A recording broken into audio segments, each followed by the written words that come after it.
తిరుపతి స్విమ్స్ ఆసుపత్రిలో కార్మిక సెగ అంటుకుంది. గతంలో అధికారులు ఇచ్చిన హామీలను అమలు చేయడంలో నిర్లక్ష్యం వహిస్తున్నారంటూ సిఐటి ఆధ్వర్యంలో కార్మికులు ఆందోళనకు దిగారు.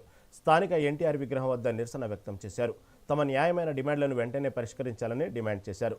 అనంతరం అధికారుల తీరుపై కార్మికులు మండిపడ్డారు. అధికారుల నుంచి స్పష్టమైన హామీ రాకుంటే ఉద్యమాన్ని ఉధృతం చేస్తామని, అవసరమైతే సమ్మెకు వెనకాడబోమని స్పష్టం చేశారు.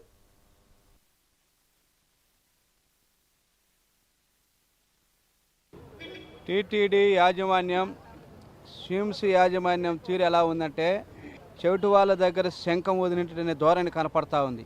స్విమ్స్ కార్మికులు శానిటేషన్ అనే పదాన్ని తొలగించండి, వార్డు బాయ్గా చేర్చండి, పెరుగుతున్నటువంటి ధరలకు అనుగుణంగా మా జీతాలు పెంచండి మహాప్రభు అని దాదాపు 2 సంవత్సరాల నుండి నెత్తి నోరు పెట్టుకొని అరుస్తున్నా, కొట్టాడుతున్నా, అర్జీలు ఇస్తున్నా ఏమాత్రం స్పందించకపోవడం వల్ల ఇది చాలా తీవ్రమైనటువంటి అన్యాయం చేసిందని సిఐటి యూనియన్గా మేము భావిస్తూ ఉన్నాం.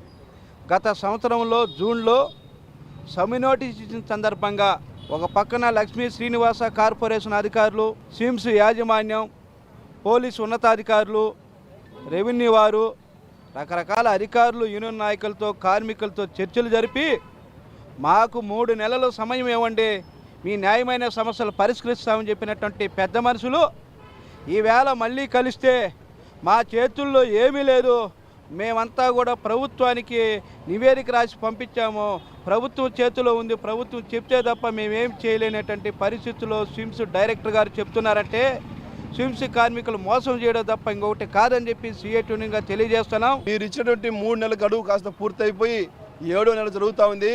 ఇప్పటికైనా ఈ సమస్యను పరిష్కరించాలని చెప్పి ఈరోజు శాంతియుతంగా నిరసన తెలియజేయడానికి వచ్చాం. ఎప్పటికి కూడా యాజమాన్యం పరిష్కరించకపోతే, ఇప్పటికైనా స్పందించి ఈ సమస్య పట్ల పనిచేయకపోతే రాబోయే రోజుల్లో ఖచ్చితంగా కార్మికులందరూ కూడా విధులు మానేసి మొత్తం కూడా సమ్మెలోకి వెళ్లాల్సి వస్తుంది. గతంలో టీటీడీ కూడా ఈ రకం మొత్తం చేయాల్సింది ఇవ్వద్దు, టీటీడీ స్విమ్స్ పైన, స్విమ్స్ టీటీడీ పైన దాట వేసుకుంటా ఉన్నారు. కాబట్టి టీటీడీ అధికారులు కూడా అన్ని జోక్యం చేసుకోవాలి. లేని పక్షంలో